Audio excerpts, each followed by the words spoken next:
த under talk effect அப்படின்னு சொன்னாங்க. அப்படின்னா என்னன்னா, யாராச்சும் ஒரு பர்டிகுலர் பர்சனை நிறைய பேர் சேர்ந்து டார்கெட் பண்ணி அவங்கள கார்னர் பண்றாங்கன்னு வச்சுக்கோங்களேன், நேச்சுரலி நிறைய பேர் அவங்களுக்கு சப்போர்ட் பண்ண ஆரம்பிச்சிருவாங்க. ஏன்னா அவங்க தனியா இருக்காங்க, அவங்கள எல்லாரும் சேர்ந்து டாமினேட் பண்ணி அவங்கள கார்னர் பண்ண போறாங்க அப்படின்னு இருக்கும்போது, நம்ம அந்த இடத்துல ஒரு ஒரு ஜஸ்டிஸை நிலைநாட்டணும் அப்படிங்கிற மாதிரி நம்ம மனசுக்குள்ள ஆட்டோமேட்டிக்கா அந்த ஒரு நேச்சுரலா அவங்கள சப்போர்ட் பண்ணணும் அப்படிங்கிற ஒரு இன்ஸ்டிங்க்ட் வந்துரும்.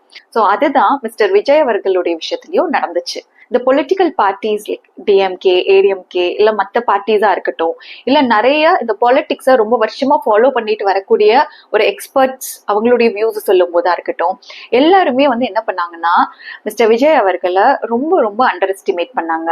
எவ்வளோக்கு எவ்வளோ கிரிட்டிசைஸ் பண்ண முடியுமோ பண்ணாங்க.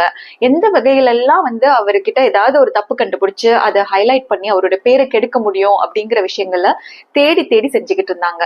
இதையெல்லாம் பார்த்துக்கிட்டு இருக்கிற மக்கள் அவருக்கு ஸ்ட்ராங்கா சப்போர்ட் பண்ண ஆரம்பிச்சிட்டாங்க.